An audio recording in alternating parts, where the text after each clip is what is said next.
एक ग्रुप और है मैम। चलो लेट्स स्टार्ट।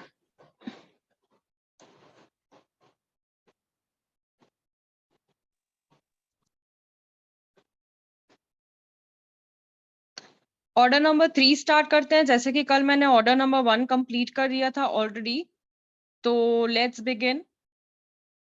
ओके, स्टार्ट करते हैं। Shiva in the class, no?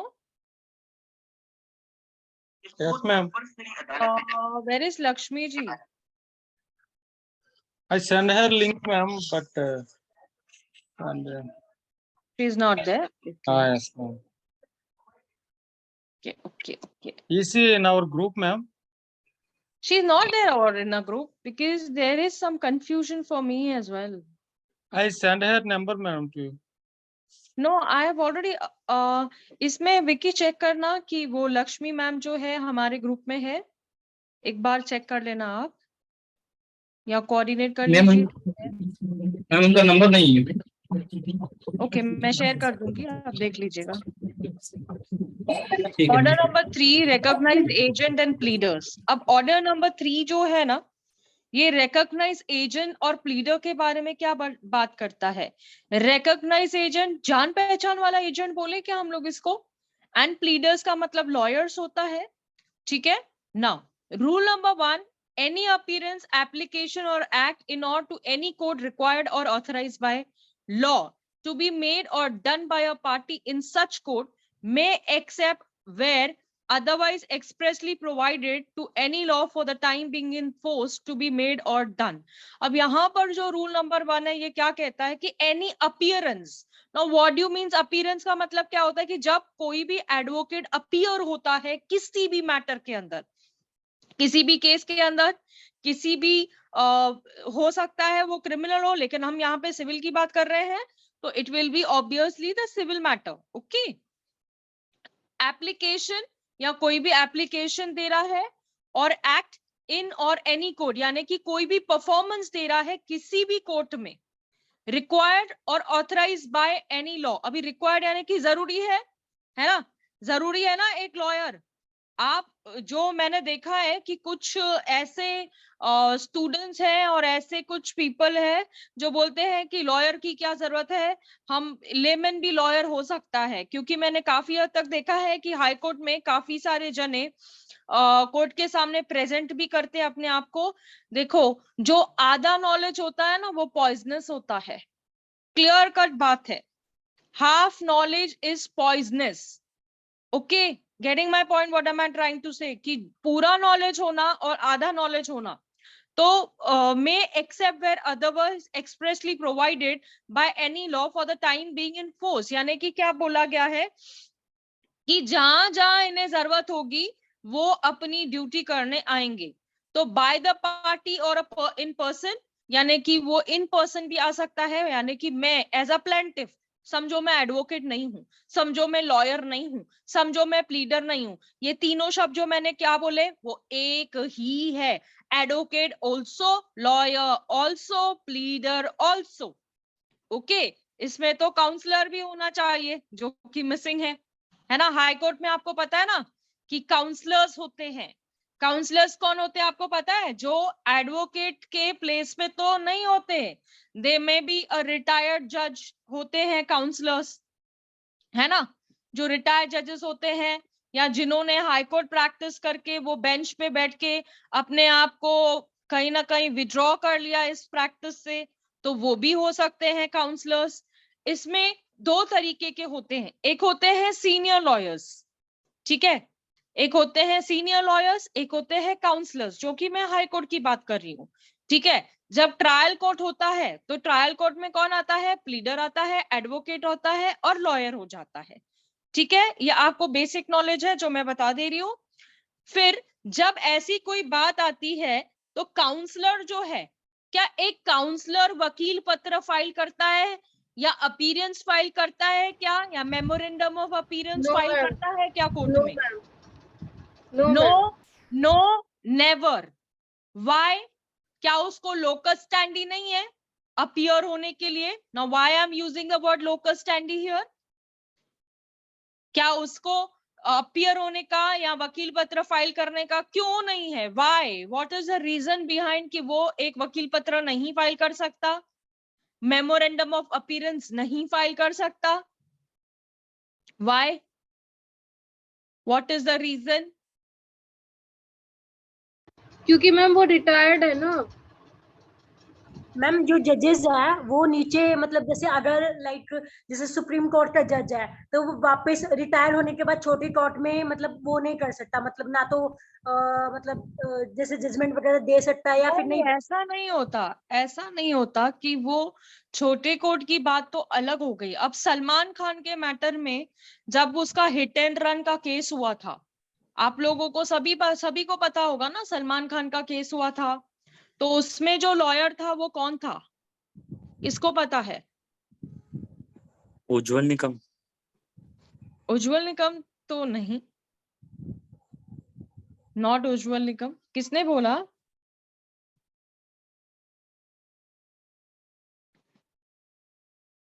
किसने बोला उज्जवल निकम?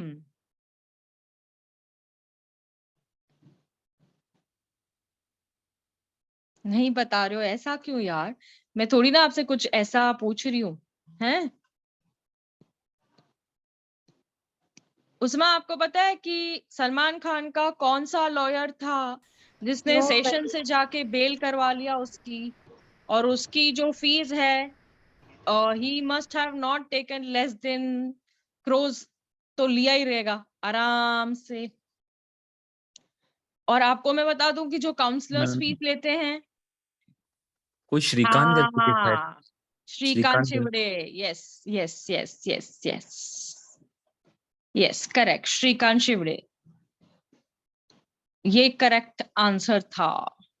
ओके, तो आपको भी ऐसा लॉयर बनना है और आपको भी ऐसे प्रैक्टिस चाहिए, तो लग जाओ कहीं ना कहीं मेरे साथ कि हम उस तरीके से प्रैक्टिस करेंगे, उस तरीके से अपने आप फॉर्मेशन रखेंगे, है ना?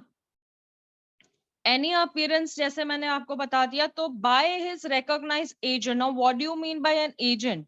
हमने एजेंट के बारे में पीएचडी कर रखी थी ऑर्डर नंबर 1 में, रूल नंबर 8 में। किया था क्या? ऐसे Yes, क्या देख ma'am. रही है? मुझे लावण्या ऐसे देख रही है। हाँ लावण्या, कुछ मैं दूसरा कुछ बता रही हूँ कि रिकॉग्नाइज एजेंट क्या होता है? Recognized agent means what? A person who's recognized agent. अब अगर कोई भी बंदा कोर्ट नहीं जा सकता है, who's drawing this on my page? Vicky क्या चल रहा है? अब वहां पे बैठ के ये कंट्रोल नहीं कर सकते। मैं पता नहीं देखे कौन किसने किया है। देखो वहां पे वो who the hell is your, किसने किया ये?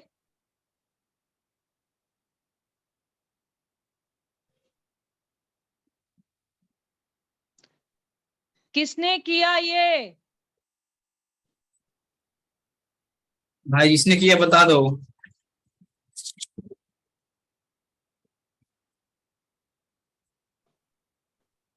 Do not mess with my PC, okay? और होस्ट को कंट्रोल होना चाहिए ना। आपको होस्ट मैंने क्यों बनाया है कि आप कंट्रोल करेंगे ना, वहां से देखिए क्या चल रहा है। मैं यहाँ पढ़ा रही हूँ, वहां से वो लीका पेन रहा है बैठ के। अपने बुक में पहनते हो क्या तुम लोग ऐसा करने के लिए? डैम शिट यार। मैम कोई मोबाइल वाला ही किया होगा, अरे जो किसने मोबाइल से किया ज्वाइन किया वही है। तो मैं पूछ रही हूँ ना। कर्टेसी तो रखनी चाहिए ना बोलने के लिए कि मैंने किया। ये कोई ड्राइंग ड्राइंग क्लास चल रही है क्या यहाँ पर कि हम पेंटिंग बना रहे हैं वहां पर बैठ के? There should be limit and at least understand. कोई लॉ का क्लास चल रहा है यहाँ पर, ड्राइंग और पेंटिंग का क्लास नहीं चल रहा है। Have a courtesy to say that yes, I have done it.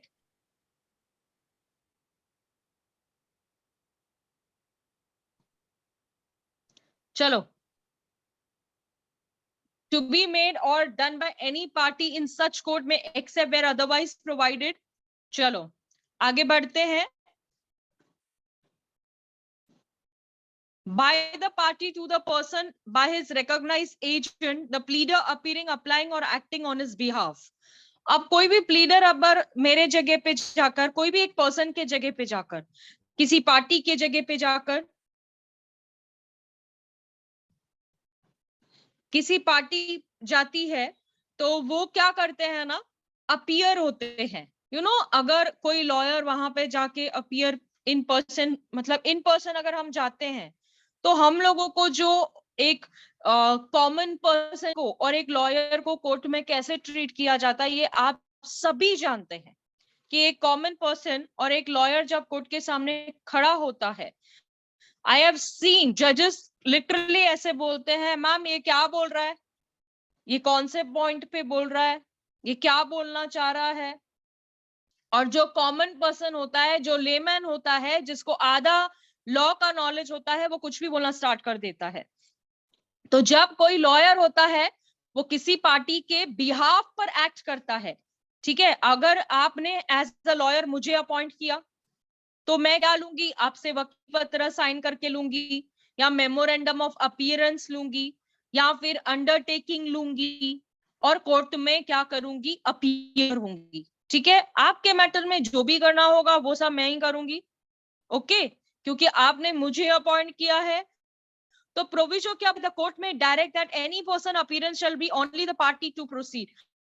अब देखो यहां पर कैसे होता है ना, मैं जनरल आपको बताती हूँ कि जब भी आप कोर्ट में जाते हो तो first thing you need to do, जैसे मैं सिविल की बात कर रही हूँ, फाइलिंग का केस अलग होता है, ठीक है। अगर समझो डिफेंडेंट के तरफ से कोई भी लॉयर अपीयर होता है तो पहले उसे क्या फाइल करना पड़ता है, मेमोरेंडम ऑफ अपीयरेंस, वकालतनामा, वकील पत्र, ये होना चाहिए, ठीक है। Now rule number 2, recognise agent क्या होता है, recognize agent, person holding the power of attorney. Now what do you mean by power of attorney? एक होती है, मैं आपको क्लियरली बता दूं, जनरल पावर ऑफ अटॉर्नी, एक होती है special power of attorney. Now what is general power of attorney and special power of attorney, यहां पे मैं आपको बता देती हूं कि what do you mean bye general and special. Now general और स्पेशल में ये डिफरेंस होता है कि जनरली हम पावर ऑफ अटॉर्नी दे सकते हैं किसी भी पर्सन को, तो रिकॉग्नाइज एजेंट को भी दे सकते हो। स्पेशल पावर ऑफ अटॉर्नी भी आप जो है वो रिकॉग्नाइज एजेंट को भी दे सकते हो, लेकिन सुनो, स्पेशल पावर ऑफ अटॉर्नी में आप सिर्फ स्पेशल पावर देते हो।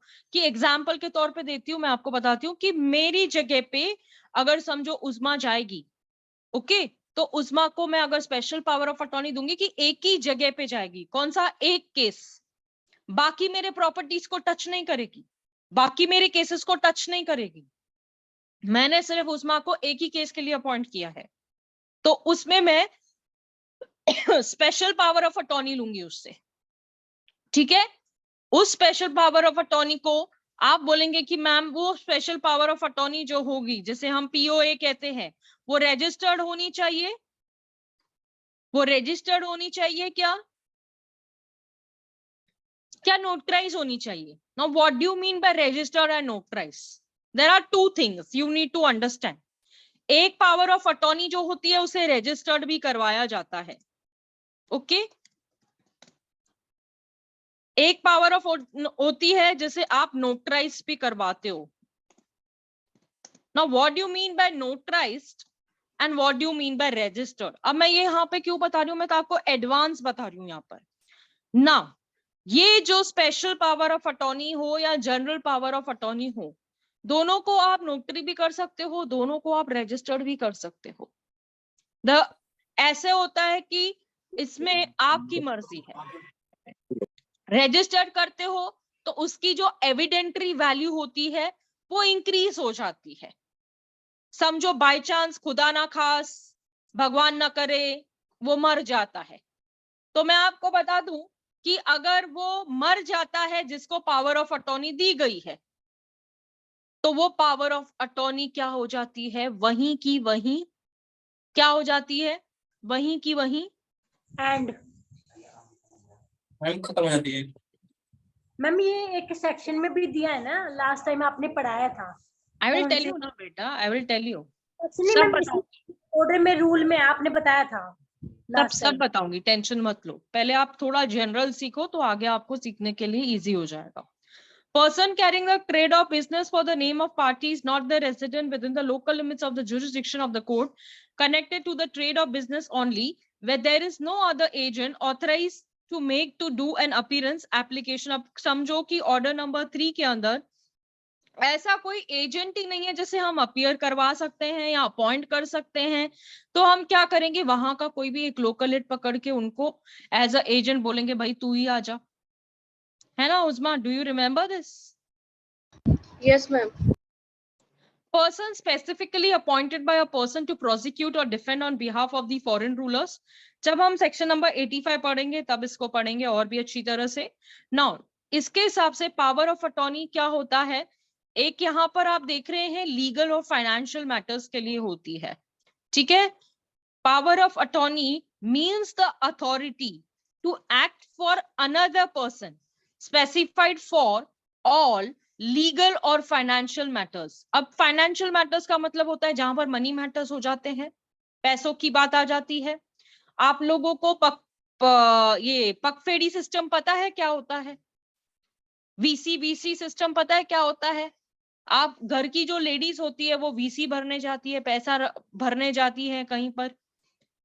जैसे बैंक में हम लोग क्या करते हैं, पैसा को जमा करते हैं, सेविंग अकाउंट रखते हैं, हमारा जो पर्सनल खर्चा होता है उसमें से चलता है. सुना है क्या ये बात? कहीं पे भी कान पे आई है क्या?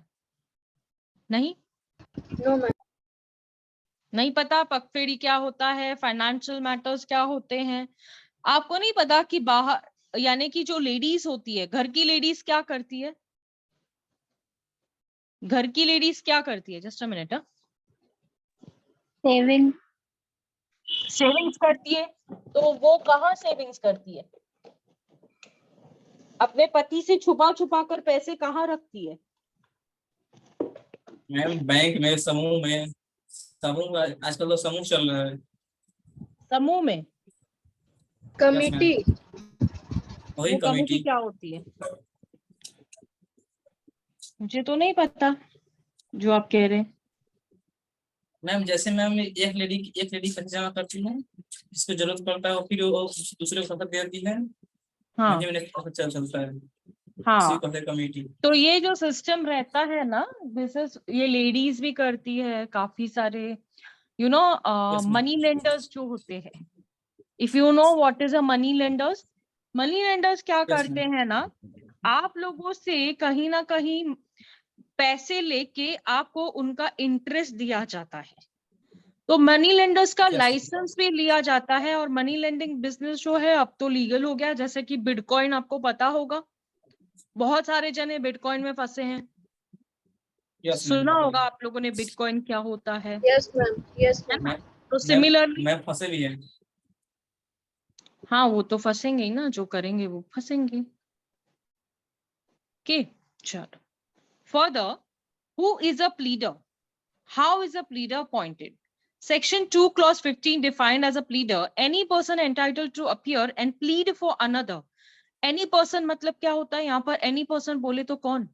any person मतलब any person entitled to appear and plead for another in a court and includes an advocate, a वकील, an attorney of a high court. अब यहाँ पर आपको सीधा सीधा बोला any person का मतलब क्या होता है? एडवोकेट, वकील और attorney of a high court. तो उसे प्लीडर कहा जाता है. एक कॉमन पर्सन को बिल्कुल प्लीडर नहीं कहा जाता. No common person, no layman is called as a pleader. Pleader is a recognised person, ठीक है, और जो एज अ एडवोकेट होता है, वकील होता है या attorney of the high court, उसे प्लीडर कहा जाता है. Now let's move further. Now order number 3 rule 4 of CPC deals with appointment of a pleader. अब अपॉइंटमेंट ऑफ प्लीडर का जो है ना वो शॉर्ट नोट में आता है. मोस्ट आस्क्ड क्वेश्चन ये शॉर्ट नोट में आता है. एलएलबी होने दीजिए, एलएलएम होने दीजिए, या जुडिशियरी पॉइंट ऑफ व्यू से भी ये rule number 4 appointment of a pleader काफी कुछ इंटरव्यू में भी पूछा जाता है. ठीक है. No pleader act any person on any court unless he has been appointed for purpose of such person for by a document in writing signed by a person, recognized agent by some other person duly authorized and under power of attorney to make such appoint. आप pleader को appoint करने का जरिया कैसे होता है? एक common person क्या करेगा? वकील के ऑफिस में जाएगा, उसको बोलेगा ये मेरी कथा है, ये मेरी स्टोरी है, ये मेरे फैक्ट्स है, ये मेरे इश्यूज है। तो वकील साहब क्या करेंगे? वो फैक्ट्स एंड इश्यूज को लेकर क्या करेंगे? केस बनाएंगे। केस बना के क्या करेंगे? कोर्ट में जाएंगे। कोर्ट में जाने से पहले उसको क्या लेना पड़ेगा? उस कॉमन पर्सन से, उस लेमैन से एक अथॉरिटी लेनी पड़ेगी। भैया मैं तेरे जगह पे जाके कोर्ट में क्या करूंगा? तो document in writing signed by such person. अगर उसे रिकॉग्नाइज एजेंट अपॉइंट करना है तो उससे भी वो क्या लेगा? एक पावर ऑफ अटॉर्नी ले सकता है। तो मैं अगर पावर ऑफ अटॉर्नी देती हूँ, जनरल या स्पेशल पावर ऑफ अटॉर्नी किसे दूंगी? अगर मैं उस्मा को देती हूँ तो उस्मा मेरी जगह जाके क्या कर सकती है? केस भी सुन सकती है, सारी चीजों को मेरी जगह पे जाके कर सकती है, नो डाउट। ठीक है। Every such appointment shall be filed in a court shall for the purpose of sub rule 1 be deemed to be in a force until determined for the leave of the court by a writing signed by a client or a pleader as the case may be and filed in the court until the client or a pleader dies or until the proceeding in the same court is ended in regard to the client। अब इसका मतलब क्या होता है? ये appointment कब तक की अपॉइंटमेंट होगी? अगर आप मुझे अपॉइंट करते हो अपने केस में एज अ वकील, as a advocate, as a pleader, तो क्या करोगे आप? मुझे आप एक अथॉरिटी दे रहे हो। जैसे मैंने कहा कि पावर ऑफ अटॉर्नी जो दी जाती है, सामने वाला मर गया, वो पावर ऑफ अटॉर्नी क्या हो जाती है? एक्सटिंग्विश हो जाती है, खत्म हो जाती है। वो वहां के राइट्स जो होते हैं वो एंड अप हो जाते हैं। तो अगर समझो उसमें से कोई वकील मर जाता है तो उसके वकील के लीगल ईयर्स थोड़ी लेके आया जाएगा, कोई और अपॉइंट किया जाएगा। एग्जैक्टली देखा जाए तो मैं मर गई तो मेरे खानदान को थोड़ी लेके आओगे तुम लोग कि अरे वो तो मर गई, हमसे तो पैसे लिए थे उसने, अब तो तुम करो हमारा केस। मेरे घर में बोलेंगे हमारे घर में कोई लॉयर ही नहीं है, तो आप क्या करोगे as a common person? You are going to hire some other person, no. तो रिकॉग्नाइज एजेंट का भी यही होता है कि जब आप अंडरटेकिंग लेते हो, अंडरटेकिंग का मतलब है आप लिखावटी में लेते हो सामने वाले से, सो दैट क्या होगा कि इन फ्यूचर डिस्प्यूट नहीं होना चाहिए, इन फ्यूचर झगड़े नहीं होने चाहिए, इन फ्यूचर कोई प्रॉब्लम नहीं होना चाहिए। Okay. Explanation for the purpose of sub rule the following shall be deemed to be the proceedings in a suit. अब यहां पर आप देखो कि ये जो आपको प्रोसीडिंग सूट में होती है, सूट का मतलब मैंने क्या बताया है? केस बताया है, प्लेंट बताया है ना? सूट, केस, प्लेंट याद करो आप। Any application for the review of decree और ऑर्डर इन द सूट। अब मैं आपको बता दूं, जहां पर ना रिव्यू पॉइंट आ जाता है, अब मैंने एक जज होके एक जजमेंट दिया, ठीक है, उस्मा मेरे पास आती है एज अ लॉयर कि आपने जो जजमेंट दिया है वो इनकरेक्ट है। मैं बोलेगी उनको, क्या बोलूंगी? प्लीज गो फ्रॉम हियर, अगर it's a problem with me go in appeal, don't talk to me. ठीक है। तो मैंने उस्मा से ये कह दिया, तो उस्मा ने कहा कि okay I am filing a review petition before you कि there is an apparent incorrect on the face of a record, यानी कि आपने जो ऑर्डर किया वो पूरा गलत ऑर्डर किया है। अगर ऐसी बात है तो एग्जाम्पल के तौर पे मैं आपको बताती हूँ, जस्ट समझने की कोशिश करना आप, कि एक केस है, ठीक है, ओके। अब एक हियरिंग हुई है केस के अंदर जिसमें हस्बैंड वाइफ का डिस्प्यूट चल रहा है। हस्बैंड वाइफ क्या कर रहे हैं? क्या कर रहे हैं? झगड़ा कर रहे हैं, ठीक है। हस्बैंड ने कुछ नहीं किया, वाइफ ने केस फाइल किया। वाइफ ने केस फाइल करने के बाद में उसने क्या किया? सम्मन सर्विस करने के लिए एप्लीकेशन दी कोर्ट में, ठीक है। सम्मन्स क्या होता है? जब भी आप किसी भी प्लेंटिफ या कोई भी एप्लीकेंट है, आप सामने वाली पार्टी को कैसे बुलाओगे? फोन करके बुलाओगे क्या? Invitation card. इनविटेशन कार्ड भेजोगे कि समन्स भेजोगे? Ma'am, someone is the invitation ma'am card. वही summons. Someone is the invitation card. But a To summon attend- cannot be called as an invitation card because there is no marriage ceremony. Sorry, there is no some marriage ceremony or a reception or there is any party. So Ma'am, you समझने के can't इससे call बोला- by this is an invitation. You cannot call summons as an invitation, beta. Okay, ma'am.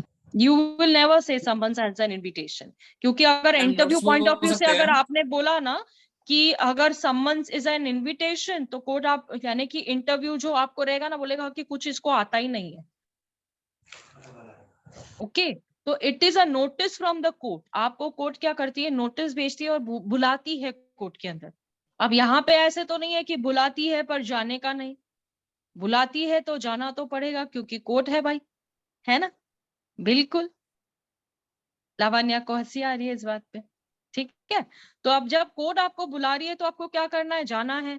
अगर आप नहीं जाओगे तो court क्या करेगी, एक्स पार्टी ऑर्डर कर देगी। एक्स पार्टी ऑर्डर का मतलब क्या होता है, वन साइड ऑर्डर, क्योंकि हमने तुमको बुलाया था but you didn't come, so what am I suppose to do, pass an order. अगर मैं ऑर्डर करती हूँ तो वो कैसा होगा, एक्स पार्टी। एक्स पार्टी का मतलब होता है one side one side one side, एक ही तरफ से ऑर्डर हो जाएगा, ठीक है।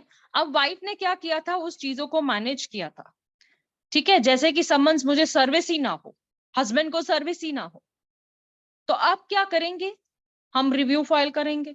हम रिव्यू में जा सकते हैं कि मुझे तो आपने जो ऑर्डर किया है वो इनकरेक्ट ऑर्डर है, आपने तो इनकरेक्ट ऑर्डर किया, मेरे को समन सर्विस ही नहीं हुआ है, आप रिव्यू करो। तो वो कौन से प्रोविजंस में होता है वो अपन जब आगे पढ़ेंगे, मैं आपको और भी डिटेल बताऊंगी। तो ऑन द कॉन्ट्ररी मैंने आपको बता दिया कि रिव्यू होता क्या है, okay. In relation to the decree और order made in the suit, मैंने ना आपको ये बताया था कि ऑर्डर और डिक्री होता क्या है।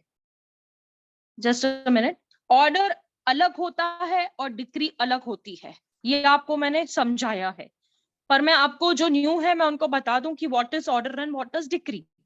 आई विल बी शोइंग ऑल्सो कि what is order and what is decree. Now अगर हम ऑर्डर की तरफ जाते हैं तो ऑर्डर जो होता है क्या वो चेंजेबल होता है, जो डिक्री होती है क्या वो चेंजेबल होती है, क्या ऑर्डर एक ही बार होता है यस या मैम, डिक्री सिर्फ एक ही बार होती है, ऑर्डर चेंज नहीं होता। और डिक्री चेंज होती है। Yes ma'am. मैंने आप लोगों को distinguish between order and decree बताया भी था 100%। चलो ठीक है, आपको डिस्टिंग्विश बिटवीन ही बता दूंगी मैं। एन अपील फ्रॉम डिक्री और ऑर्डर इन द सूट। अब अपील फ्रॉम एनी डिक्री, मैं आपको क्लियर कट बता दूं कि कोई भी अपील जब होता है, देखो जब डिक्री होती है ना तो उसके पीछे हम अपील में जाते हैं। अपील में जाने के पहले डिक्री होती है, और वो डिक्री कौन सी होती है, सूट की डिक्री होती है, केस की डिक्री होती है। सूट अगर डिक्रीड हो गया, सूट डिक्रीड, DECREED, डिक्रीड लिखो, decreed. What do you mean bye decree and decreed? Decree का मतलब होता है केस डिक्री हुआ, डिक्रीड का मतलब है आपको जजमेंट मिल गया, ठीक है, ठीक है। Any application for the purpose of obtaining the copies or a document to return or documents produced and obtaining to refund of money paid in any code in connection with the suit। अब मैं आपको बता दूं कि आप लोग है ना, कोई भी ओरिजिनल डॉक्यूमेंट्स अगर आप कोर्ट में फाइल करते हो, any original documents and somewhat you want the documents back from the court, अगर आपको वो डॉक्यूमेंट्स कोर्ट से वापस चाहिए तो आप कोर्ट में जाके खड़े रह के बोलोगे क्या सर वो जो डॉक्यूमेंट फाइल किए थे वो दे रहे? ये कोई रेडीमेड की दुकान है क्या, ये क्या बनिए की दुकान है क्या? अरे सर वो दिया था ना, वो दो मेरे को वापस तो देना। No, you have to put up the application before the court. आपको एप्लीकेशन करनी पड़ेगी इस चीज को लेकर कि सर वो जो कॉपीज हमने फाइल की थी हमें किसी और मैटर में फाइल करनी है। और रिफंड ऑफ मनी का मतलब क्या होता है, जो भी आपने कोर्ट फी फाइल किया है, ठीक है। इनका आपको पता है ना कि बिना कोर्ट फी के आपका सूट इज नो सूट। आप गरीब हो, आप भिखारी हो, आप फकीर हो, मैं ये वर्ड्स यूज कर रही हूँ, लेकिन मैंने क्या कहा था कि कोर्ट अपना रेवेन्यू नहीं छोड़ती है। याद है बेटा उस्मा, मैंने ये बात कही थी। रिफंड नहीं आता। हाँ बेटा, रिफंड नहीं आता, लेकिन अगर आप जीत जाते हो Yes, या ma'am. कोर्ट में से आप वो केस को विड्रॉ करते हो, दोनों पार्टीज विड्रॉ करती है, सूट को विड्रॉ करती है, तो उसके कंसेंट टर्म्स होते हैं बेटा। अगर मैं प्लेंटिफ हूं, लावण्या डिफेंडेंट है, प्लेंटिफ और डिफेंडेंट ने बाहर मिलके सुलह कर ली, छोड़ यार जो हुआ होने दे, जाने दे, मत कर ये सब कुछ, तो हम कहीं ना कहीं एक बात पे आ गए कि हम लोग केस को क्या करते हैं, विड्रॉ करने वाले हैं। तो उसके लिए हमें क्या करना पड़ता है, सेटलमेंट, ठीक है। तो हमने क्या किया, आउट ऑफ कोर्ट सेटल कर लिया मैटर को। हमें लावण्या ने कहा जाने दो, हमने भी कहा जाने दो, अभी क्या हम झगड़ते बैठेंगे क्या कोर्ट के अंदर। तो अब जो मैंने कोर्ट फी भरी है तो उसका क्या, केस तो चला ही नहीं, जजमेंट तो हुआ ही नहीं, उसका पैसा कौन देगा? उस सूट में जो भी कोर्ट फी लगाई थी वो मुझे कौन वापस करेगा? सामने वाला लावण्या इंसान। देगी। लावण्या देगी, सामने वाला देगा, लावण्या देगी। चलो चलो जल्दी बताओ कौन देगा? मैम जो डिफेंडेंट होगा। बेटा जो डिफेंडेंट होगा वो देगा मुझे पैसा वापस। जी मैम, क्यों भाई, डिफेंडेंट क्यों दे मुझे पैसा? क्योंकि मैम सेटलमेंट का जरूरी उसको है ना, इसलिए देगी। क्या क्या क्या? सेटलमेंट की जरूरत उसको है ना, लावण्या को है ना, तो देगी पैसा। अच्छा, लावण्या को सेटलमेंट की जरूरत है तो देगी लावण्या पैसा, ऐसा होता है क्या? अगर मैम, आमतौर लावण्या पर पे वैसा गलत ही केस होता है। कर रखा है तो वो क्यों देगी? लावण्या ने केस नहीं किया है ना, केस तो मैंने किया है ना।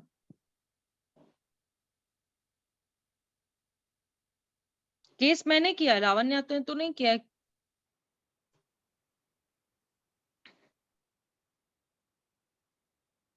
चलो चलो बोलो बोलो बोलो बोलो। मैम आमतौर पर तो सेटलमेंट ऐसे ही होता है। कैसे? कोर्ट विल जिसने केस रिटर्न किया है, ADR जिसने process. Case no, court ma'am return थोड़ी करती है। करेगी कोर्ट रिटर्न। कोर्ट मेरे को पूरा का पूरा पैसा मैं कोर्ट से वसूल करूंगी, जो मेरा कोर्ट फी था वो मुझे वापस दो। कोर्ट फी मेरे को कोर्ट रिफंड करेगी। There is a order where court has on the consent terms, court क्या करेगी, मुझे वो पैसा रिफंड करेगी।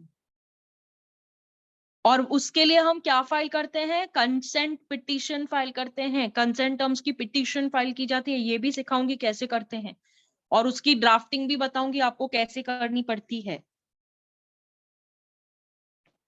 लिखो ये चीज जो मैं बोल रही हूँ, याद नहीं रहेगी कभी भी। Yes ma'am. मैम जो कंसेंट डीड होती है और ये कंसेंट वो अलग अलग है मैम? कंसेंट डीड अलग होती है, कंसेंट टर्म्स अलग अलग होते हैं। ओके। ओके चलो, ये आप लोग एक बार रीड आउट करना, मैं आपको इसका नोट बता देती हूँ कि appointment of a pleader is made when the client executes a vakalatnama, जो कि मैं आपको बता रही हूँ, वकील पत्र, vakalatnama in favour of the pleader, and whatever the matter the client wants to entrust to the pleader should be specified, यानी कि जो भी क्लाइंट आपको असाइन कर रहा है, यानी मुझे जो भी काम दिया जा रहा है ना, तो मैं उतने के लिए बंधी हुई हूँ। यानी जिस केस को लेकर मुझे बोला ना कि आपको ये केस में अपीयर होना है, एक केस में मुझे लिया, एक केस में लावण्या ने उस्मा को लिया, तो उस्मा के केस में मैं नहीं जा सकती, उस्मा मेरे केस में नहीं आ सकती। उसका काम वो देखेगी, मेरा काम मैं देखूंगी। मैंने उससे 50,000 रुपया लिया, उस्मा ने समझो उससे ₹1,00,000 लिया है, तो उस्मा अपना ₹1,00,000 का काम करेगी, मैं अपना 50,000 रुपए का काम करूंगी। वो भी मैटर नहीं करेगा कि उसने मुझे कितनी फीस दी है या उससे कितनी फीस दी। गॉट इट ना?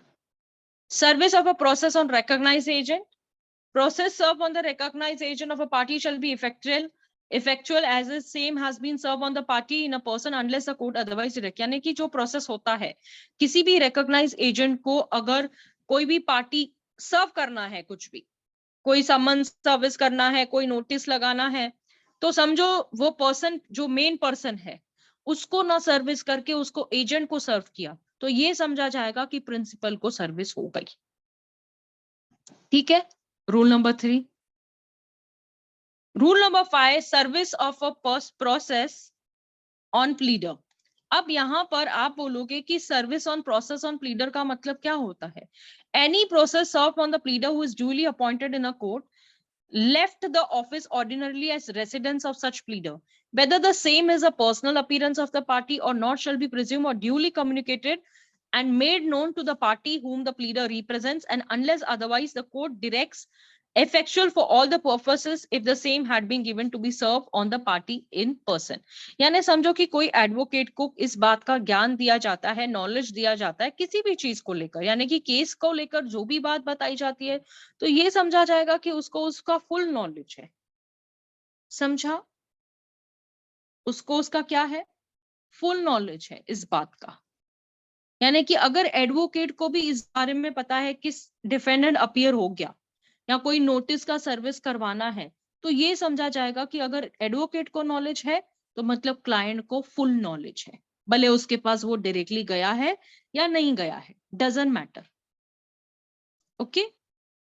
Under rule number 5, there is a presumption that the notice which has been served on the pleader is communicated to the client. But if the engagement of pleader is legally determined, then the pleader can be avoid the duty of the communication notices. यानी कि presumption जो होता है ये ना बहुत बड़ा game होता है कि मान के चलो कि हमने जो नोटिस सर्विस किया था वो सिर्फ एडवोकेट को किया था, हमने किसी पर्सन या किसी भी पार्टी को नहीं किया था। पर अगर ऐसी बात है तो उसके लॉयर को तो वैसे भी उसी ने अपॉइंट किया है ना, तो ये समझा जाएगा कि वो उसे सर्विस हो चुका है, उसकी जो नोटिस की कम्युनिकेशन है वो क्लाइंट को ऑलरेडी हो चुकी है।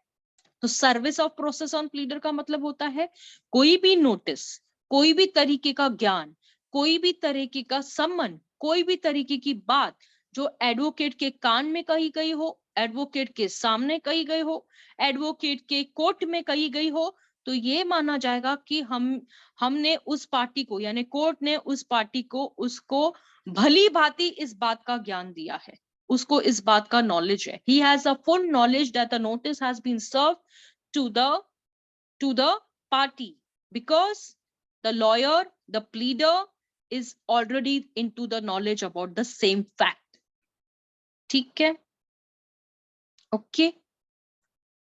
मैम ये रूल 5 में फर्स्ट वाले पैरा में लिखा हुआ है unless the court otherwise direct, मतलब ऐसा इसका क्या मतलब है कि कोर्ट मतलब ये क्या कह रहा है? मतलब अनलेस डायरेक्टेड यानी कि जब तक कोर्ट ये कहती नहीं है, स्पेशली नहीं बोलती, स्पेशली नहीं बोलती, अदरवाइज प्रोवाइड नहीं करती ये बात को।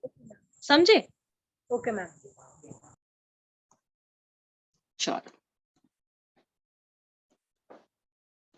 चलो रूल नंबर 6 को रीड करो। Agent to accept service beside the recognized agent described in Rule 2, any person residing within the jurisdiction of the court may be appointed an agent to accept service of process. Appointment to be in writing and to be filed in court. Subsection 2, subrule 2, such appointment may be special or general and shall be made by an instrument in writing signed by the principal, and such instrument, or if the appointment is general, a certified copy thereof shall be filed in court. Subrule 3, the court may at any stage of the suit order any party to the suit not having a recognized agent residing within the jurisdiction of the court or a pleader who have been duly appointed to act in court on his behalf to appoint within a specific time an agent residing within the jurisdiction of the court to accept service of the process on his behalf. Review section 114 and order 47 of the court make provision in this regard. Now, आप लोगों को इसको पढ़ने के बाद में क्या लगा कि जुरिस्डिक्शन ऑफ द कोर्ट और appointment to be writing and filed in the court, जो भी अपॉइंटमेंट होती है, जनरल अपॉइंटमेंट होने दीजिए, स्पेशल अपॉइंटमेंट होने चाहिए, तो जो भी इंस्ट्रक्शन होगा वो राइटिंग में होगा, साइंड बाय द प्रिंसिपल। यानी कि प्रिंसिपल का मतलब क्या होता है? जो ओनर होता है, जो मालिक होता है, जो उसको काम देने वाला होता है, वो इंस्ट्रूमेंट इन राइटिंग और certified copy to be filed shall be filed in the court. यानी कि अगर आप कोई भी बात किसी भी एजेंट को अपॉइंट करते हो, कि कल को मैं बोलूं कि मैंने विक्की को अपॉइंट किया है, लेकिन मैंने विक्की को राइटिंग में नहीं कहा है, अभी तक ओरल चल रहा है, तो इसका गारंटी क्या है? कि क्योंकि कोर्ट तो मानेगी ही नहीं ना, जब तक मैं राइटिंग में ये नहीं बोलती हूँ कि मेरा जो एजेंट होगा वो विक्की होगा। तो अगर विक्की को अपॉइंट करना है मुझे, तो मुझे उसको राइटिंग में देना पड़ेगा। ठीक है। The court at any stage order any party to the suit not having recognized agent residing within the jurisdiction of the court or a pleader has been duly appointed to act in the court or his behalf within a specified time। अब जो residence होता है यानी कि जहां पे रहा जाता है, एक होता है कोर्ट जहां पर, अभी देखो आपके भी आजू बाजू में कोर्ट होगी, सुना होगा कि जहां भी आप रह रहे हो 1 किलोमीटर पे जो भी आपके किलोमीटर्स ऑफ द डिस्टेंस होता है आपके कोर्ट के और घर के डिस्टेंस के किलोमीटर्स में, उतने रेडियस में आपको कोर्ट मिलती है। करेक्ट है या नहीं?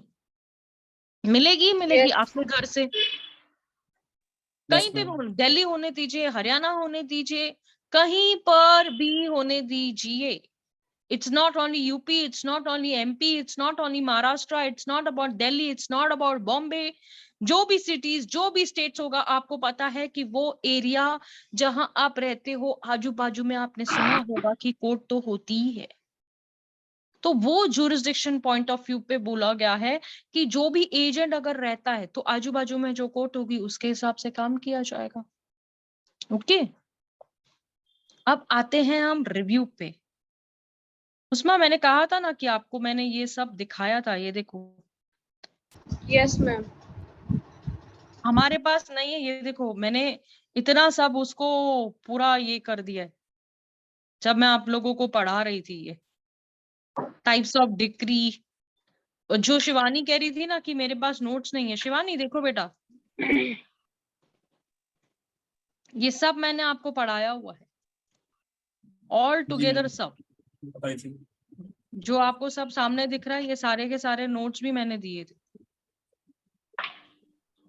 अब मैं आपको इसको वापस से ये करके भेजूंगी, एक बार अभी आप फिर पढ़ना। ठीक है, शुरू करते हैं हम लोग।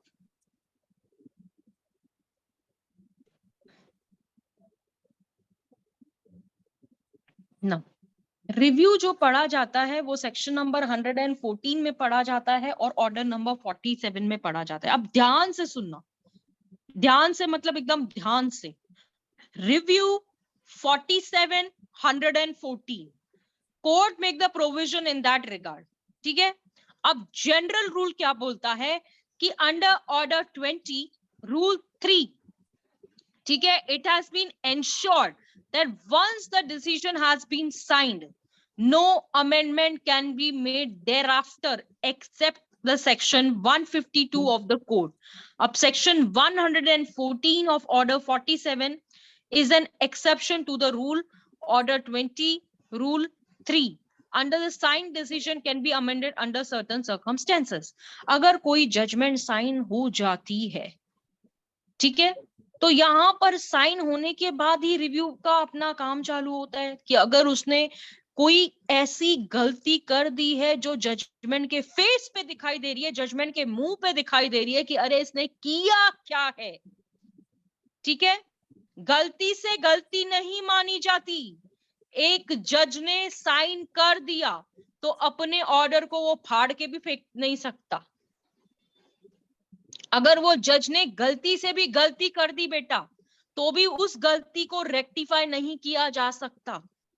मैंने एक एप्लीकेशन दे दी, जो उस एप्लीकेशन उस केस में लगती नहीं थी, वो केस में वो एप्लीकेशन लगती नहीं थी, फिर भी उसने क्या किया, पेन से अपना ऑर्डर कर दिया। अगर ऑर्डर कर दिया तो वो ऑर्डर मुझे लेके चलना है और वो जज भी उस ऑर्डर को फाड़ के नहीं फेंक सकता। अरे अरे अरे गलती हो गई, कोई रफ बुक नहीं है, कोई रफ पेज नहीं होता उधर। तो अगर जजमेंट में उन्होंने कोई भी गलती कर दी है तो उसको लेकर आप रिव्यू पिटिशन फाइल करते हो कि आप अपने ऑर्डर को रिव्यू करो, चेंज करो। आपको पता है क्रिकेट में रिव्यू होता है, सुना होगा ना आप लोगों ने, चौका छक्का मारने के बाद में आउट का जो डिसीजन होता है, किसी किसी को कंफ्यूजन होती है कि नहीं आउट है ही नहीं, तो रिव्यू लिया जाता है, थर्ड एम्पायर का कॉल लिया जाता है कि भाई आप हमें बताओ कि आउट था कि नहीं था। तो यहां पर जजमेंट आउट थी कि नहीं थी, इसके लिए हम रिव्यू फाइल करते हैं। मोस्ट ऑफ द जजेस रिव्यू पिटिशन को कहीं ना कहीं अलाउ ही नहीं करते। क्यों नहीं करते, अलाउ क्यों नहीं करते? अब मैं थोड़ी बोलूंगी, मैं मेरा एग्जांपल लेती हूँ। मैंने एक जजमेंट करी, मैंने उस जजमेंट को साइन कर दिया, फिर बाद में बोला अल्लाह मेरे से तो गलती हो गई थी ये जजमेंट में, अरे शिट ये तो पॉइंट ही नहीं लिया मैंने। बाद में मुझे इस बात को क्लिक हुआ, पार्टी ने वो पकड़ ली बात, एडवोकेट ने वो पकड़ ली बात, रिव्यू लेके आया, लेकिन मैंने क्या किया, बोला no no no no, not allowed. मतलब मुझे क्या लगेगा कि मैं गधी हूं क्या, अपने ही ऑर्डर को रिव्यू करते बैठ रही हूँ, अपने ही जजमेंट को साइन किया और मैंने बोला अरे अरे अरे गलती हो गई। तो यहाँ पर गलती की सजा नहीं होती है, गलती को आपको बाहर निकाल दिया जाएगा। तो मोस्ट ऑफ द जजेस रिव्यू पिटिशन को, रिव्यू को एक्सेप्ट ही नहीं करते, क्योंकि अपने ऑर्डर को रिवर्स करना इज बैड। उन्हें उनका जो स्टेटस होता है ना वो खराब होता है। आया समझ में what is a review? Yes ma'am. Higher court में करते हैं ना मैम? है मैम रिव्यू हायर कोर्ट में करते हैं ना कि मतलब लोअर ये कोर्ट में भी करते हैं बेटा, not only in higher court बच्चा। मैम रिव्यू का यही मतलब है ना कि हम मतलब जो जजमेंट हुई है उसको दोबारा से देखे, भाई कहाँ प्रॉब्लम हुई गलती है। हुई है, मतलब हम रिव्यू में बोलते हैं कि तुमने ना इस चीजों को, एरर था ये, आप यहाँ पे देखो ना, मिस्टेक और error on the face of the record. मेरे मुंह पे, यानी केस, ये मुंह मतलब होता है केस, उसमें ऐसी गलती हो गई है जो तुम्हें दिखाई नहीं दी क्या करते समय। यानी हम जज से कह रहे हैं कि ऐसी गलती तुमने की कैसे, तुमने देखा नहीं क्या?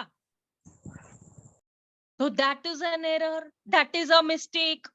तो उसको लेकर सिर्फ हाई कोर्ट नहीं होता रिव्यू के लिए, नीचे की कोर्ट जो होती है ना, ट्रायल कोर्ट, सिविल जज जूनियर डिवीजन, सिविल जज सीनियर डिवीजन, वो भी करेगी, वो भी करेगी। उसके पास भी आप रिव्यू लगाओगे, ऊपर और बैठा है वो नहीं चलेगा। जिसने नीचे जज को भी रिव्यू देने का हमें फुल अधिकार है। मैंने क्या बोला, पार्टी ने गलती पकड़ ली, लॉयर ने गलती पकड़ ली और उसमें रिव्यू लगा दिया कि सर आपने ये तो पॉइंट को समझा ही नहीं है, ये तो लॉ पॉइंट है, आपने इस लॉ पॉइंट को लिया ही नहीं है, अपने ऑर्डर को चेंज करो, अपनी जजमेंट को बदलो। जब मुझे बोला जाएगा तुम्हारी ऑर्डर गलत है, तुम्हारी, तो मेरा ईगो नहीं हर्ट होएगा क्या? मैं ऐसे बोलूंगी ना, क्या है मेरे को नहीं आता क्या, तू क्या मुझे सिखाने आई है? एक जनरल एग्जाम्पल दे रही हूँ बेटा, है ना, होता है ना ऐसे, बिल्कुल होता है। तो उस चीजों को लेकर हमें क्या करना पड़ता है, जब हम रिव्यू फाइल करते हैं तो मोस्ट ऑफ जजेस वो रिव्यू एप्लीकेशन को एक्सेप्ट ही नहीं करते, अलाउड ही नहीं होती है। अलाउड नहीं है तो फिर मैम उसका सॉल्यूशन क्या है, अगर सामने वाले को पता है भाई? हाँ, पर करके तो देखेगा ना, तो जब वो ऊपर जाएगा, दूसरे रिव्यू अगर अलाउड नहीं होती है तो उसके लिए रिव्यू पिटिशन डिस्कस हो जाती है। मैम जिसने जजमेंट दिया है वो अगर एक्सेप्ट नहीं करेगा तो किसी और जज के पास रिव्यू के लिए भेज सकते हैं। रिव्यू के लिए किसी और जज के पास नहीं भेज सकते हम लोग बेटा। वो रिव्यू जो डिसमिस हुआ है ना, उसको लेकर हम ऊपर जाएंगे कि ये ऑर्डर रिव्यू होना चाहिए था, ये जज ने ऑर्डर को रिव्यू नहीं किया है।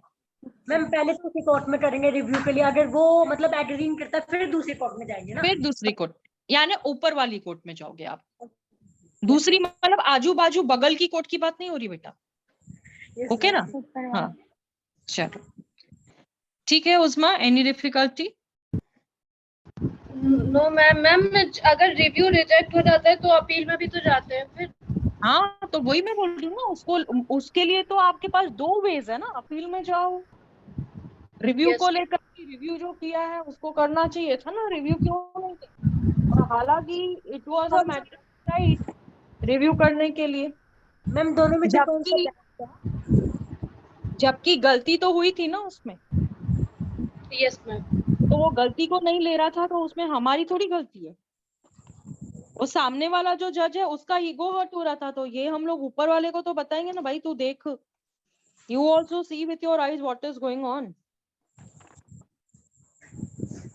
ठीक है ना? ऑर्डर नंबर 20 और रूल नंबर 3 जो है, it is judgement to be signed, correct no?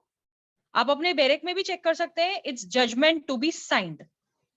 ठीक है, जजमेंट टू बी साइंड। निकालो बैरेक, रीड करो ऑर्डर 20 रूल 3, 100% यही है, जजमेंट टू बी साइंड। देखो देखो अपने बैरेक्स में देखो, yes ma'am. Read it, order 20 rule 3। judgment to be signed. The judgment shall be dated and signed by the judge in open court at time of pronouncing it, and when once signed, shall not afterwards be altered or added to save as provided by section 152 or only.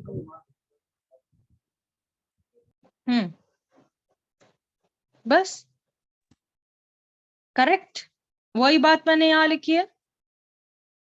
Now read section number 152. Bring section number 152. Open your bearing.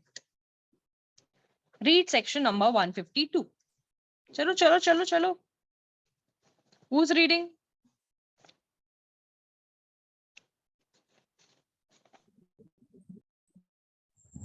चलो. Amendment of judgments, decree or order.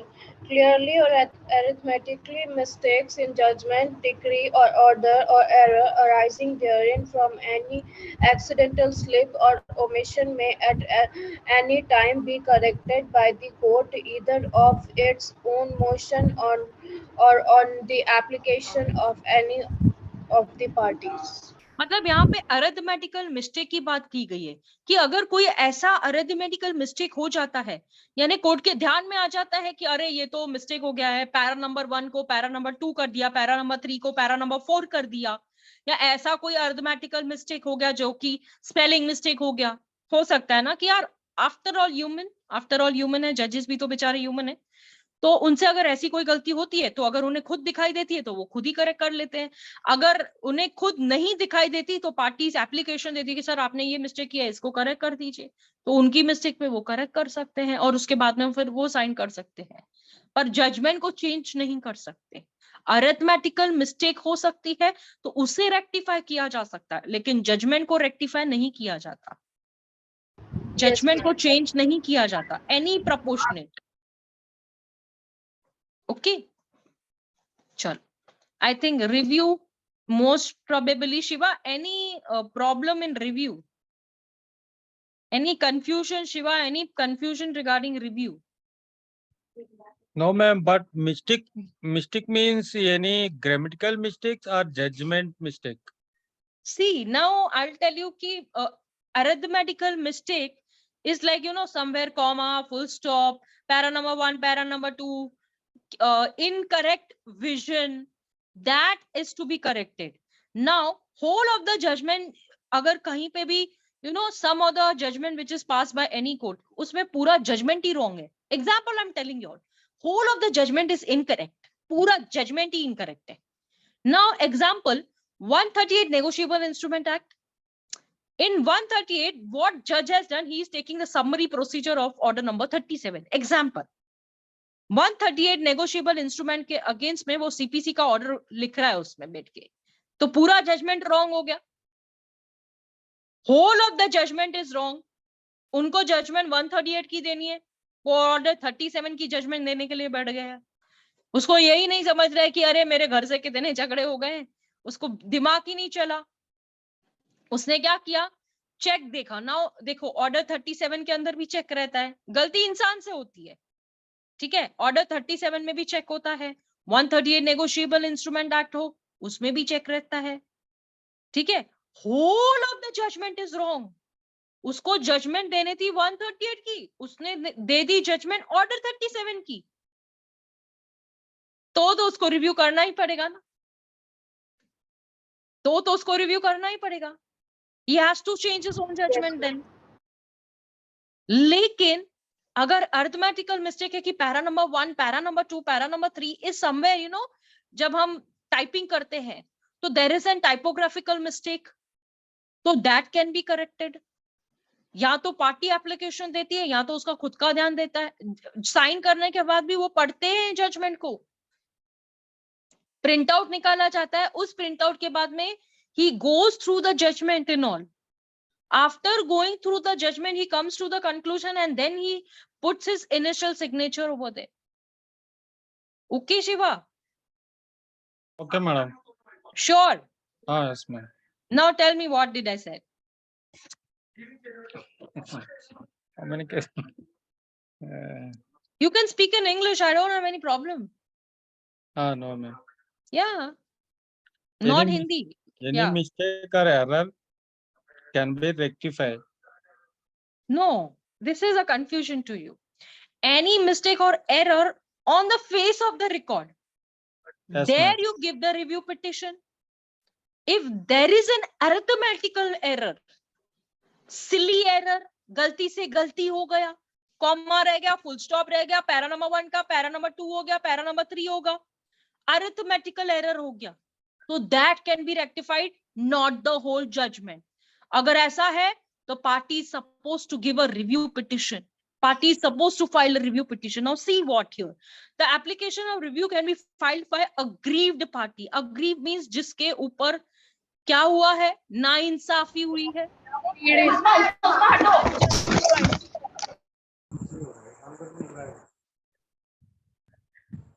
Ma'am हाँ, पीड़ित party जो होती है, पीड़ित party जो होती है, victim. अनजस्टिफाइड.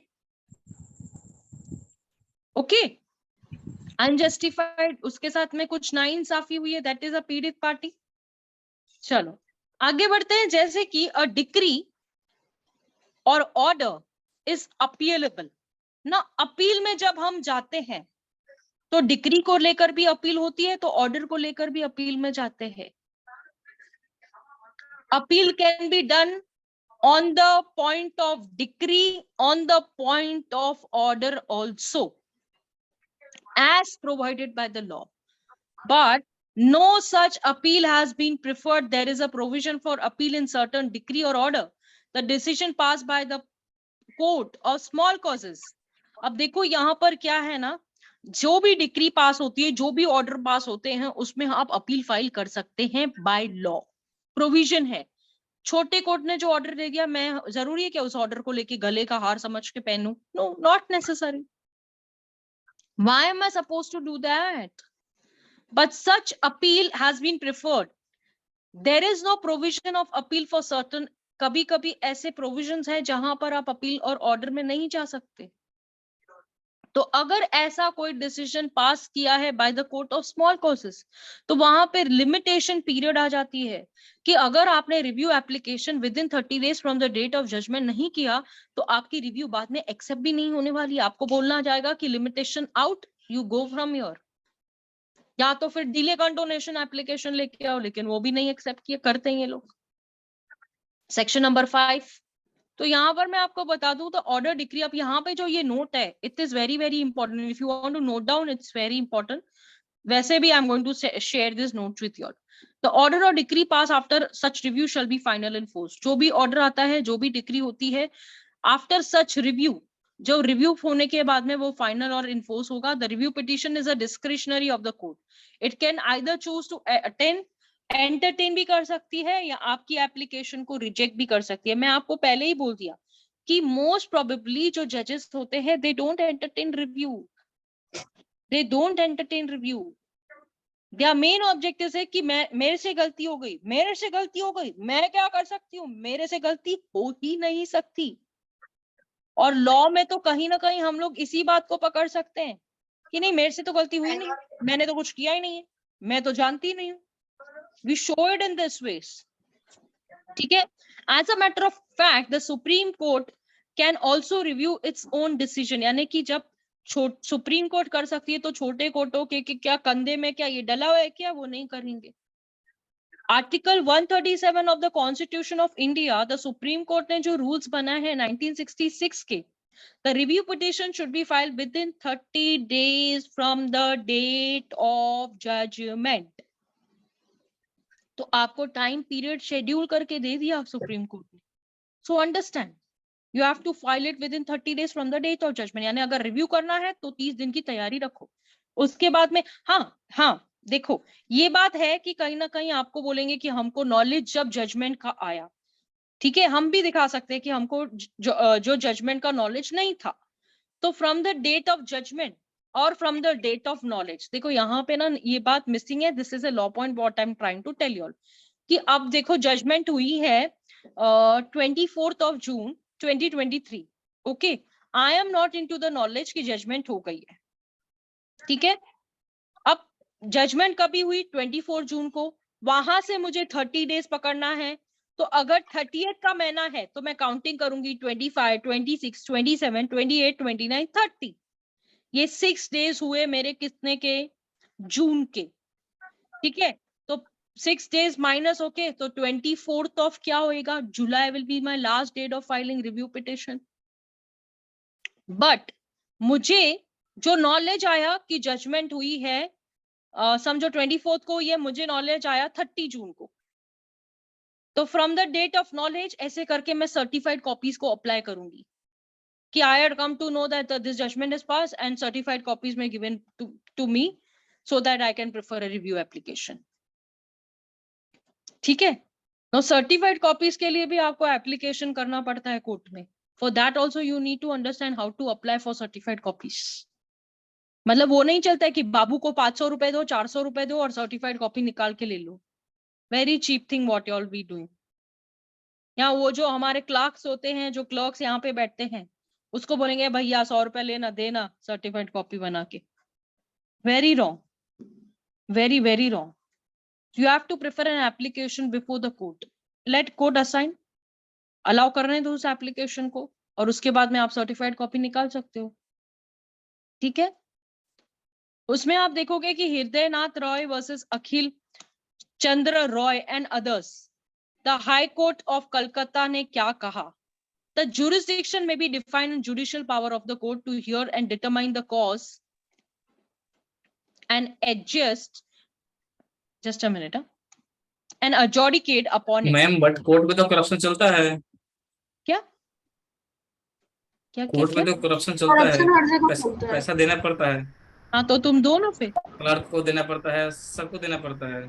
तुम दो ना भले, तुम दो, मैम हम नहीं तो नहीं। दीजिएगा तो फिर बोलेगा आइए दूसरे टाइम पे आइए, फिर अगले अगले डे आइए, ये काम अभी तो नहीं कंप्लेन हुआ है, करो ये ना वो काम क्लर्क नहीं की, हुआ है। कंप्लेन करो ना क्लर्क की, क्यों सुन के लेने का है, कंप्लेन करो ना क्लर्क की, हम क्यों सुने। आप कंप्लेन भी कर सकते हो इस चीज को लेकर, डायरेक्ट प्रिंसिपल जज को इस चीज की कंप्लेंट होती है, आप राइटिंग में कंप्लेन दे सकते हो। 156(3) की ना मैम, नहीं बेटा, प्राइवेट कंप्लेन वो वैसी प्राइवेट कंप्लेन नहीं होती इसमें, 156(3) की कंप्लेन नहीं बच्चा। आप प्राइवेट कंप्लेन यानी आप एक एप्लीकेशन प्रेफर करते हो कोर्ट के सामने कि sir I have been preferring an application before your court, certified copies, an order has been passed the court, till now I have not received the certified copies. और in fact जब तक आपको certified copy हाथ में नहीं दी जाती तब तक आपको वो टाइम का ड्यूरेशन मिलता है ना। लॉ से खेलो ना, लॉ को थोड़ी ना, आप किसी को भी अपने आप को अंडर एस्टिमेट होने मत दो। You don't get yourself underestimate, you underestimate. एक मिनट, मेरा फोन का बैटरी डिस्चार्ज हो गया, समझे? गॉट माई पॉइंट और नो? और Yes, is there ma'am. Any confusion? No ma'am. Ma'am हम बोले अपने सीनियर को ये बात बोले, तो बोले से कि कौन इसमें पढ़ने जाएगा, टाइम पास होगा। हाँ तो करो ना टाइम पास, जो न्यू स्टूडेंट्स होते हैं उनको करना चाहिए। सीनियर से बोले तो आपके सीनियर बोलते होंगे काम होने तो, उनको काम से मतलब है तो वो Yes, करते ma'am. होंगे, उसमें कौन सी बड़ी बात है, हर किसी की अपनी प्रैक्टिस होती है करने की। हम जब न्यू लॉयर्स बने थे तो हम भी नहीं करते थे, अब हम सीनियर लॉयर्स बन के बैठे हैं तो हमारे पास टाइम नहीं होता ये सब चीजें करने के लिए। We also live and let live, हम भी छोड़ देते हैं, ऐसा नहीं है कि नहीं। Okay, yes ma'am. jurisdiction may be defined as a judicial power of the court to hear and determine the cause and adjudicate upon him. Jurisdiction may be defined as judicial power of the court. Judicial power कौन सा power है? जज को judicial power तो होता ही है, ये तो हम सबको मालूम है ना कि जज है तो जुडिशियल पावर होता ही है। तो ये कौन सा जुडिशियल पावर है? ये वो पावर है कि क्या कोर्ट वो केस सुन सकता है कि नहीं सुन सकता, एंड डिटरमाइन कर सकता है कि नहीं, उस बात के ऊपर वो गंभीरता से ये ले सकता है कि नहीं ले सकता, एंड अजॉडिकेट अपॉन हिम यानी कि उस कॉज के ऊपर वो कहीं ना कहीं डिसीजन दे सकता है कि नहीं दे सकता, एक्ट कर सकता है कि नहीं कर सकता, whatever may be the cause. Now what is this cause? Cause of action. Order 2 rule 2 cause of action याद करो, आप लोगों Yes, को तो ये भी दिया है कि ऑर्डर टू रूल 2 की ड्राफ्टिंग कैसे की जाती है। मैम एक बार वो ड्राफ्ट दोबारा भेज दीजिएगा, हमारे लैपटॉप में नहीं मिल रहा। ओके फाइन, मैं अभी मैम, ये होने दीजिए, मैं शेयर करती हूँ यहाँ पे स्क्रीन पे आप लोगों के साथ में। आप मैम मेरे वो साथ आ जाओ। मैम वो नीरज चावला वाला प्लेन मैंने पूरा पढ़ा आज। मैम उसमें कुछ know taking names, know taking names, know taking names. Ma'am वो यू मैम 2-3 वर्ड से जो समझ नहीं आए क्या होता है मतलब। हाँ मैं पढ़ाऊंगी, डोंट वरी। मैम क्या सिर्फ होता है वैसे? पार्टीज के नाम मत ले लो यहाँ पे बस, because it's my case no, तो थोड़ा प्रॉब्लम होता है ये सब चीजों को लेकर। Okay ma'am. ठीक है, वो केस यहाँ पे शेयर करती हूँ ऑर्डर टू रूल 2 का। I will tell you how to draft and what ways presentable कैसे होना चाहिए, क्या क्या होना चाहिए, कॉज ऑफ एक्शन का मतलब कहाँ होता है। 2 बार सेम बात अगर किसी एक ही सूट को आप दोबारा लेके जाओगे तो आपको बोला जाएगा please get lost, yes ma'am. है ना। स्कूल 2 में ये ना मैम, ये होल क्लेम एक बार में क्लेम करने के लिए। यस, होल क्लेम एक ही बार में क्लेम करने के लिए। Very good. मैम यहाँ पे डबल जियो पार्टी आ जाएगा। In simple words, it can be described as a power of the court to settle the matter of kinds of jurisdiction. ठीक है, मैं ना आपको ये कल सिखाती हूँ क्लियर करके, ठीक है, क्योंकि ये मैंने पहले सिखाया हुआ है ना, तो वही नोट्स मेरे सामने है। आपने एंड टर्म्स मैम कल तो सीआरपीसी होगा। नहीं, कल आईपीसी होगा। Yes ma'am. आईपीसी। चलो, वो काइंड्स ऑफ जुरिस्डिक्शन को छोड़ के हम टाइप्स ऑफ डिक्री पे आते हैं। Yes ma'am. जुरिस्डिक्शन जो है वो मैं बात बताऊंगी आपको। Let us come two types of decree. कितने टाइप्स ऑफ डिक्री होती है? डिक्री डिक्री डिक्री, हमने डिक्री तो सुनी है यार, लेकिन ये तो नहीं मालूम अपने को क्या होता है। Preliminary decree, final decree, partly preliminary and partly final. ये तो मेरा कान जब सुनता है ना तो मेरे कान से तो खून निकलता है। पता है क्यों?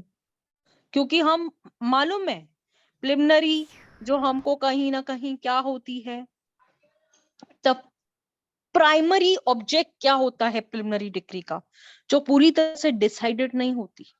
अंत का कोई अंत नहीं होता, अंत का प्रारंभ होता है प्रिलिमिनरी डिक्री। ठीक है, अंत का प्रारंभ, इसे कहते हैं प्रिलिमिनरी डिक्री। फाइनल डिक्री का मतलब क्या होता है? ये ले, तेरे को जजमेंट है, फिर मत आना। Partly preliminary and partly final decree. अब कैसे केसेस होते हैं? अब मेरे केस में मैं आपको बताती हूँ कि पार्टली डिक्री हो गया, मैंने मांगा था कोर्ट से 15 लाख रुपया, कोर्ट ने मुझे बोला ले 13 लाख रुपया। पार्टली हो गई। मुझे जितना चाहिए था कोर्ट ने दिया क्या? मैंने 15 मांगा था ना कोर्ट से, पैसा मुझे 15 क्यों नहीं दिया कोर्ट ने? कोर्ट ने कहा कि मैं पार्टली डिक्री देता हूं, जिसमें तुमको आधा फेवर उसने क्या किया, डिफेंडेंट को किया, आधा फेवर मेरे को किया, यानी प्लेंटिफ को किया।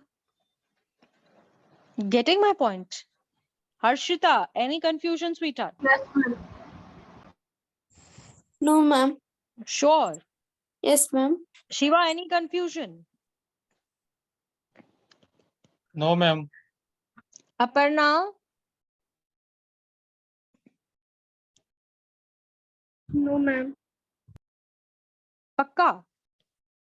क्योंकि अभी आपको क्वेश्चन पेपर्स मिलना स्टार्ट हो जाएंगे ऑर्डर 1 ऑर्डर 2 के। क्वेश्चन आंसर्स भी लिखना है और प्री का आंसर्स भी लिखने हैं, तो पक्का कोई कंफ्यूजन नहीं है? No, ma'am. Okay dear. Rajendra ji, any confusion? No, ma'am. पक्का? Ma'am. कशिश बेटा, any confusion? No, ma'am. Shivani? No, ma'am. Pooja बेटा, आपको कोई कंफ्यूजन है? No, ma'am. Sure? No, ma'am. कितने टाइप्स की डिक्री होती है पूजा? 3 types. फर्स्ट डिक्री कौन सी होती है? Preliminary. प्रिलिमिनरी बेटा, प्रिमलरी, ऐसे बोलो, प्रिमलरी। हाँ preliminary, okay preliminary degree, very good. दूसरी degree, final degree, very good. तीसरी degree, partly partly preliminary degree and partly Partly. final degree. Very good. Fine. Gaurav, any confusion? No, ma'am. Sure? Yes, ma'am. पक्का बताओ, कहीं पे भी है तो I can stop it over here. No, ma'am. Confusion नहीं है, ठीक है। ओके, ऑर्डर 2 रूल 2 का मैंने जो ये भेजा था सूट, आपने पढ़ के देखा? मैम कल भेजा तो होगा ना आपने? नहीं, कल तो मैंने ऑर्डर 1 का, ऑर्डर 2 का ये भेजा था मैंने। ऑर्डर 2 का मैंने पूरा ये भेजा था, नोट्स आपको भेजे थे। इसके पहले मैंने ऑर्डर 2 रूल 2 का आप लोगों को ये भेजा था। विक्की, गौरव को चेक करो ग्रुप में है कि नहीं है, जो मैं प्रोवाइड कर रही हूँ इनको मिल रहा है कि नहीं मिल रहा। Hello ma'am. हाँ हाँ बोलो। Ma'am good Sonia. Evening. Ma'am yes ma'am. Ma'am मुझे नहीं मिल रहा है ग्रुप में। ओके सोनिया, आप मुझे मैसेज करो आज। जी Okay. जी जी मैम जी यस जी। Yes. Sonia, you can message me. Vicky, मेरा नंबर डाल दो, लड़कियों को कंफर्टेबल नहीं भी होता है। ओके जी जी ma'am, thank you so much. Most welcome my dear. Nimesh, it's your first day. डालता हूँ। Nimesh, is your first day. So however मैंने ऑर्डर नंबर 3 सिखाया, तो आपको कैसे लग रहा है? Please on your mic and have a word with me.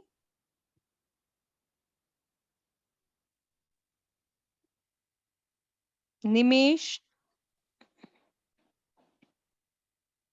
You don't want to talk? Okay fine. अब ये डी कौन है यहाँ पर?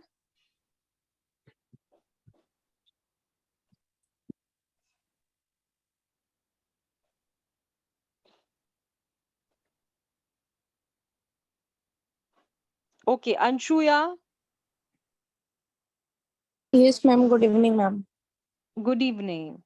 You joining for the first time?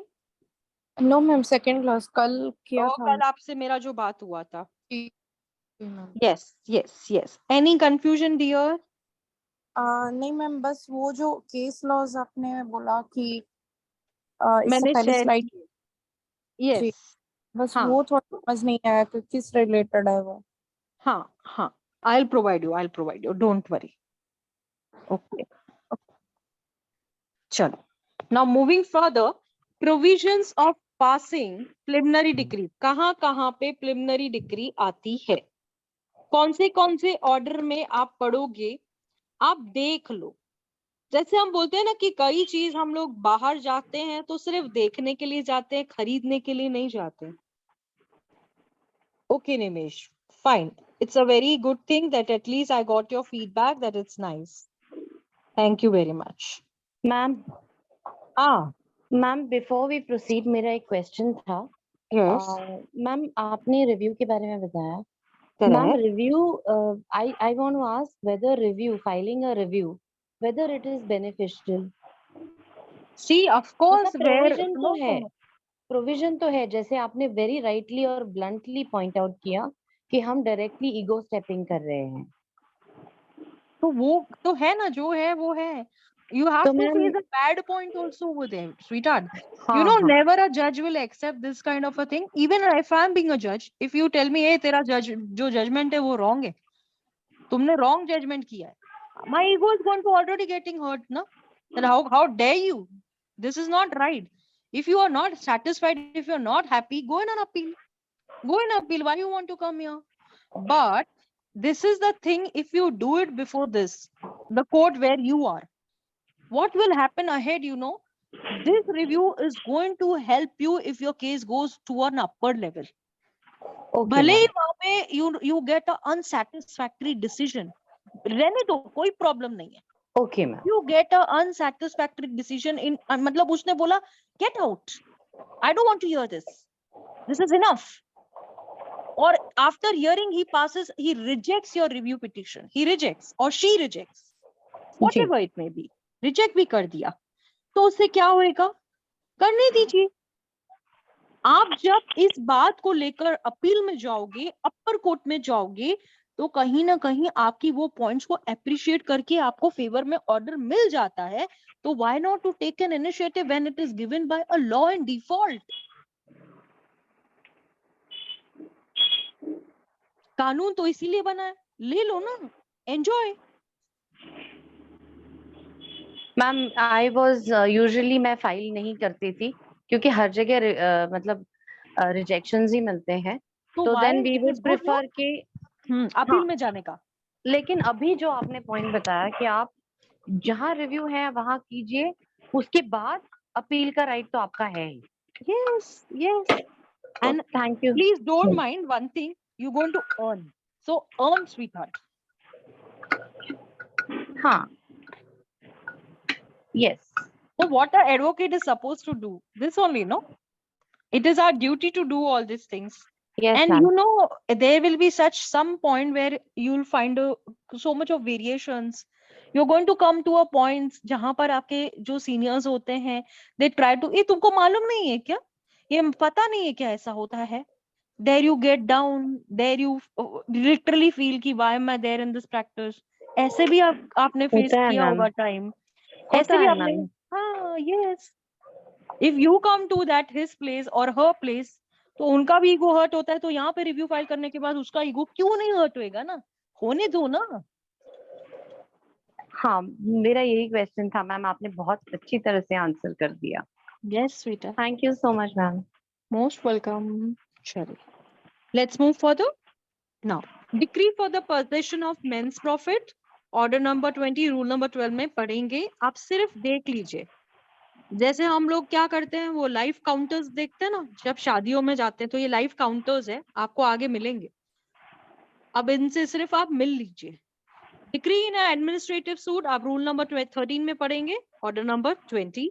Decree in प्रीजम्पशन suit, इसको तो मैं आपको ऑर्डर नंबर 20 जब पढ़ाऊंगी ना, बहुत मजा आएगा। A decree in a suit for the dissolution of partnership, order number 20 rule number 15। Decree in a suit for account between the principal and agent, order number 20 rule number 16। तो आप देख सकते हो कि यहीं से समझ में आ रहा है कि कितने ऑर्डर्स आपको ऑर्डर नंबर 20 में पढ़ने हैं, यानी कि कितने rules. Decree in a suit of partition of property, separate possession in a share, और decree for set off is allowed. अब ये जब हम सेट ऑफ में आएंगे ना, आपको मैं जब आगे ले जाऊंगी, तो सेट ऑफ क्या होता है, रिलिंग्विशमेंट क्या होता है, क्लेम क्या होता है, हमने पढ़ा उसमें इसको।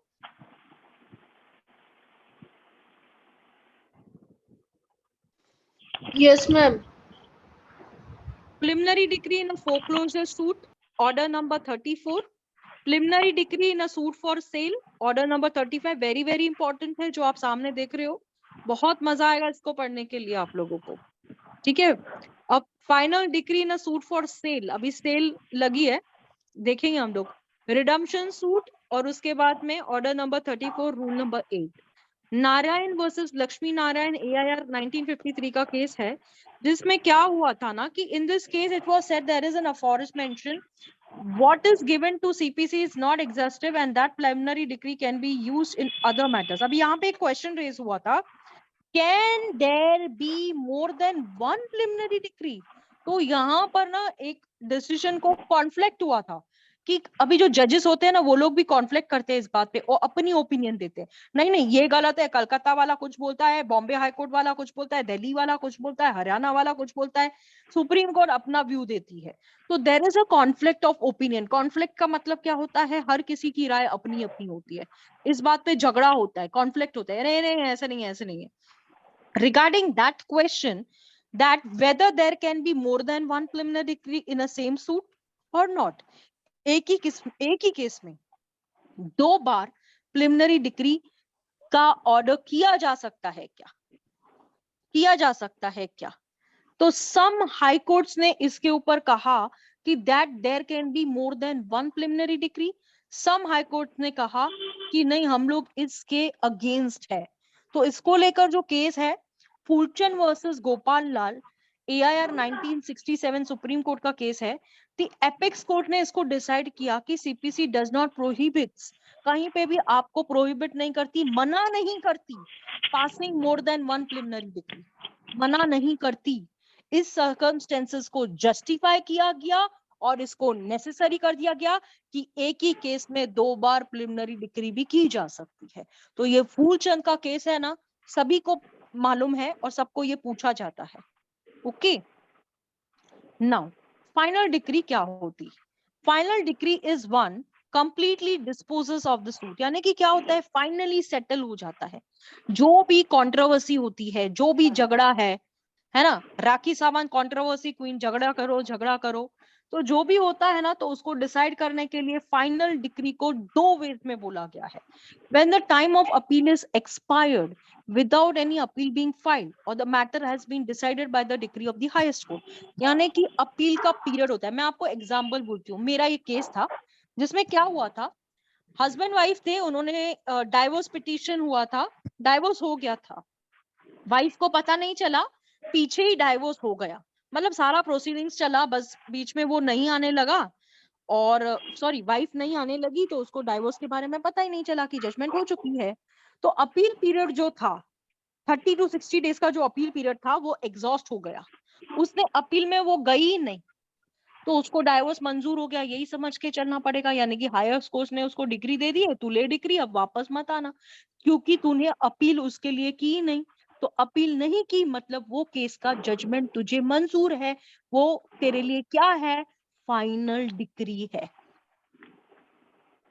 When the decree, so far as regards the court passing it, completely disposes of the court, जो भी डिक्री है जब कोर्ट करती है तो पूरी तरह से केस को क्या करती है, पूरी तरह से सूट को डिस्पोज कर देती है। डिस्पोज करना, खारिज करना, खत्म करना, अंत कर देना, ठीक है। डिस्पोज का मतलब ये होता है।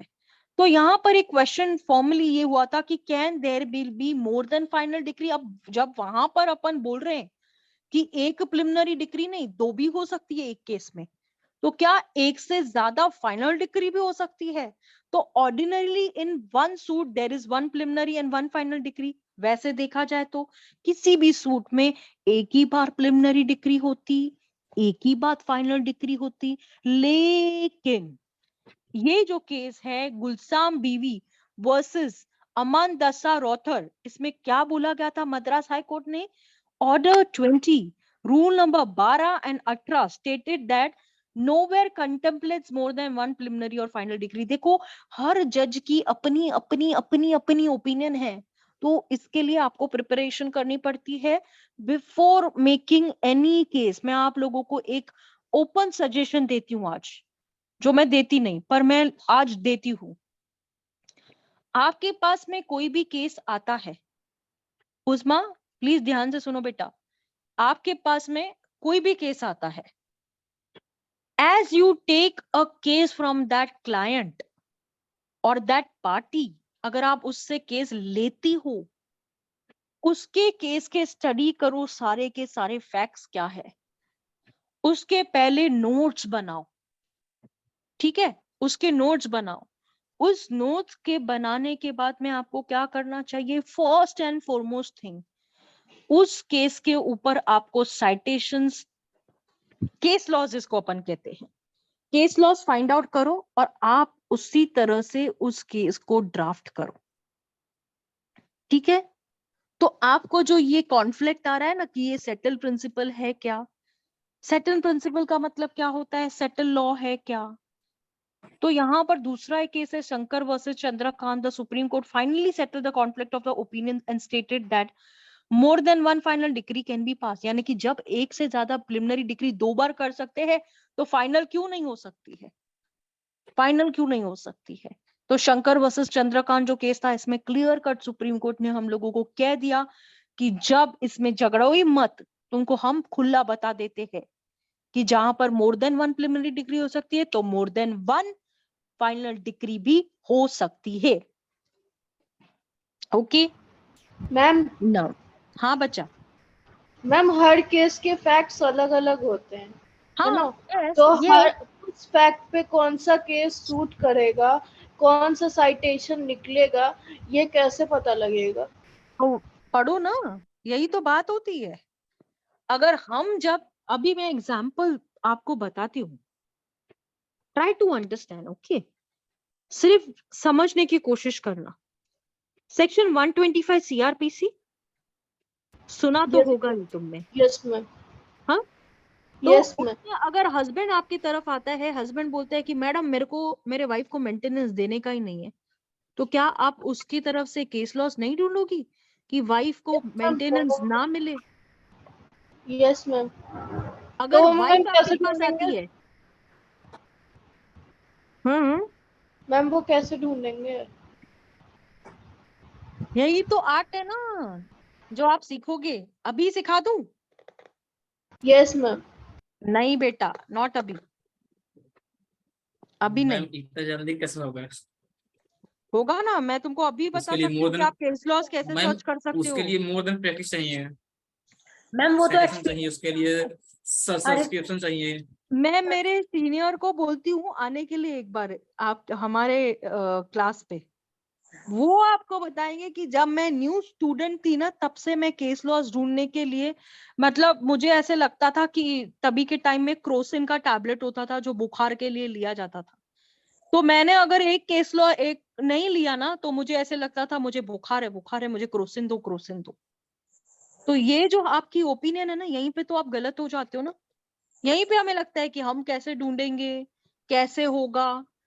जैसे ही आप केस में आते हो ना, उसमें फैक्ट्स और इश्यूज से आप एक्वेंट होगे, तो यू विल अंडरस्टैंड कि on what point you are suppose to bring the case law before the court.